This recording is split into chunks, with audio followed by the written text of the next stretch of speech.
Pathanamthitta പെരുനാട്ടിലെ CITU പ്രവർത്തകന്റെ കൊലപാതകത്തിൽ പ്രതികളിൽ ഡിവൈഎഫ്ഐക്കാർ ഉണ്ടെന്ന പ്രചരണം ശുദ്ധ അസംബന്ധമെന്ന് CPM സംസ്ഥാന സെക്രട്ടറി MV ഗോവിന്ദൻ.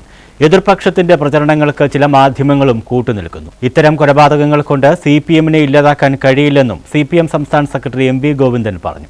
കൊല്ലപ്പെട്ട ജിതിന് അന്തിമോപചാരം അർപ്പിച്ച ശേഷം മാധ്യമങ്ങളെ കാണുകയായിരുന്നു MV ഗോവിന്ദൻ.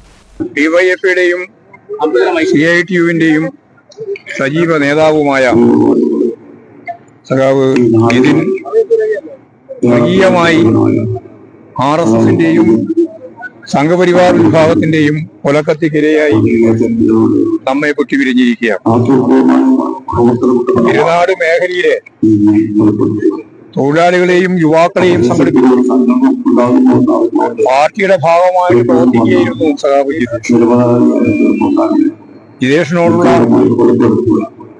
മാനസികമായ വികാരം എന്താണ് എന്ന് മനസ്സിലാക്കണമെങ്കിൽ ഇന്നീ പെരുനാട് ഒഴുകിയെത്തിയ ജനസഹസ്രങ്ങളുടെ